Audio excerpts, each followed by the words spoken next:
everyone. Mike Shoesmith is with us today. And Mike Shoesmith, God bless you. Thanks for being on Freedom Friday with Carl Gallups today. Hey, it's a pleasure to be on this special edition of Freedom Friday. Wow, I think this is the first time we've done this. At least it's the first time I've done it with you, anyway. Yeah, well, it is, and I hope it's the last time. In that, I much prefer live broadcast, of course. But Mike Bates, the owner of WEBY, was very gracious to allow us studio and studio time to go ahead and get this done. We're going to put it up on the WEBY podcast page, and let me tell our listeners: go to carlgallups.com.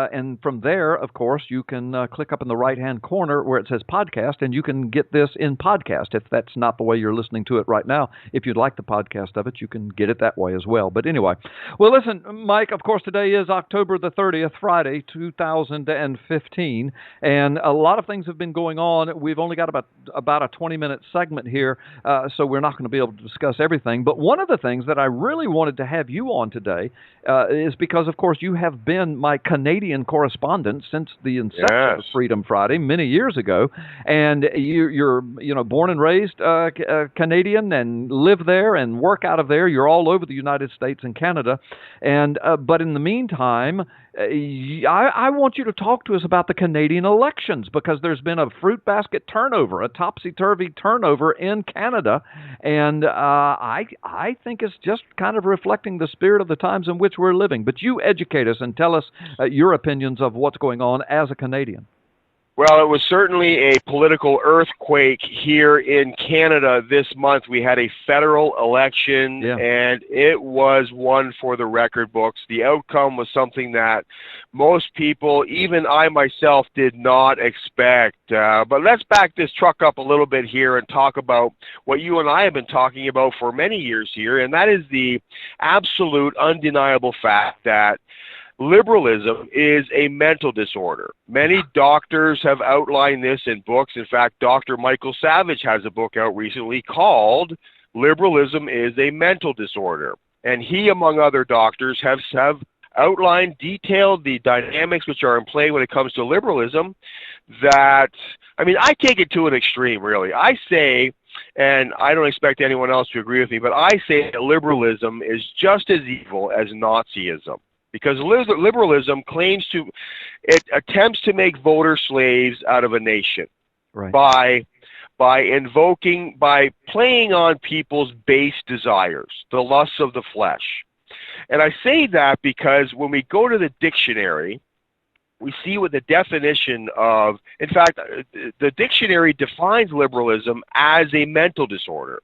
And if you go to, people like to tout Wikipedia as the modern dictionary, if you want to know what words mean today, go to Wikipedia. Wikipedia also defines it as a mental disorder when you read it in light of common sense and reason, because they both define liberalism as the unrestricted development in all spheres of human endeavor. That is the textbook definition for liberalism. In other words, a life and a thought pattern without boundaries of any type. No moral restraints. And you're right. A life without boundaries, a life without moral restraints always leads to mental illness of some sort. Well, let's look at let's play this out in a reasonable fashion. If you live a life free of restriction, like let's say you want to keep your driving, you get a driver's license. As soon as someone says, okay, you have to stop at this stop sign, you've just embraced a conservative value in order to keep your driving privileges. Look, Lindsay Lohan is a great example. She went before a judge, and the judge said, we are going to place restrictions on you because, and all Lindsay Lohan would have had to say was, listen, I'm just liberal. I'm living a liberal lifestyle. How dare you put restrictions on me? Because liberalism is defined as an unrestricted lifestyle in all spheres of human endeavor. All spheres. Right. Well, just the fact of going and getting a driver's license is conservative. A true liberal would say, I don't need a license. I can do what I want. I can drive where I want.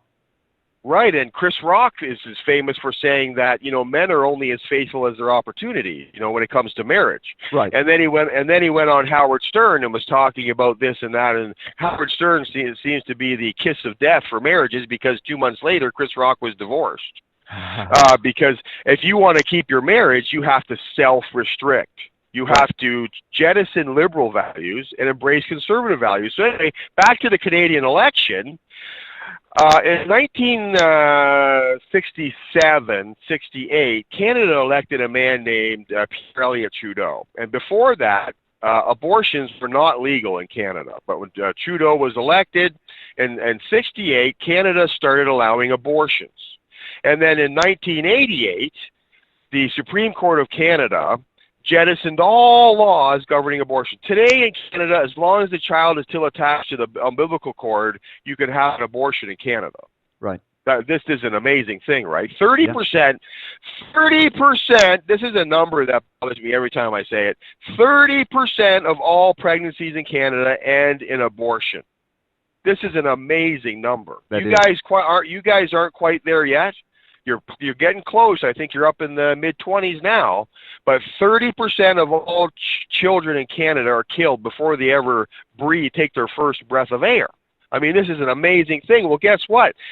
Pierre Elliott Trudeau's son, Justin Trudeau, was just elected Prime Minister of Canada, the equivalent of your president. Wow.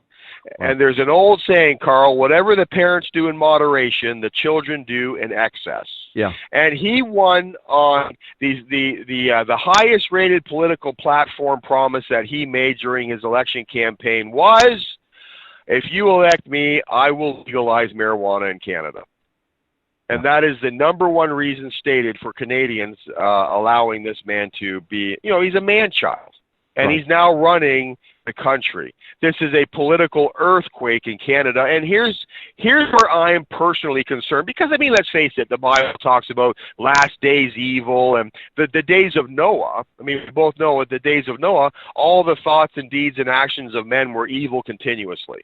Right. We don't expect governments to get better and better. We know they're going to get worse and worse. What bothers me, Carl, as a Canadian citizen living in Canada, is that Justin Trudeau will be pro-Palestine and anti-Israel. Yeah. And that bothers me because that always brings judgment to a nation when they don't support Israel. And I'm very concerned about that.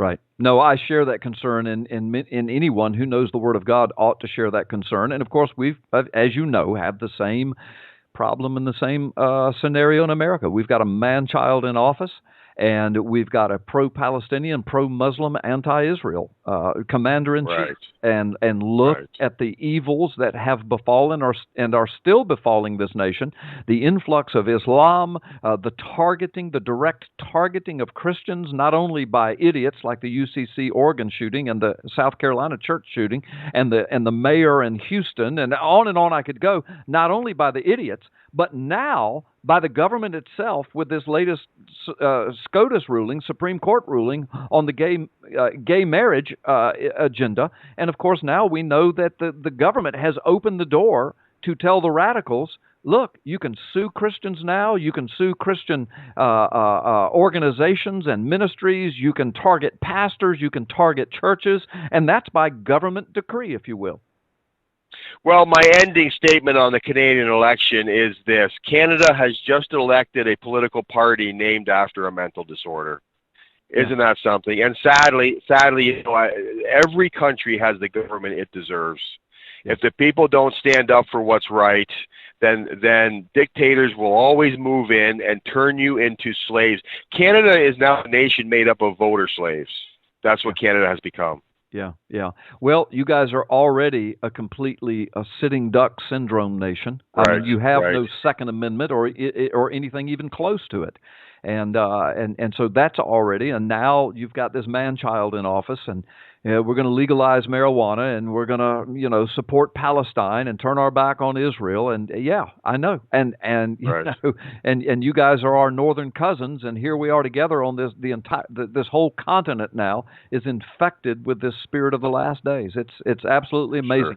If people can't see the prophetic times in which we're living, I feel for them. They have no biblical discernment discernment whatsoever, in my humble opinion.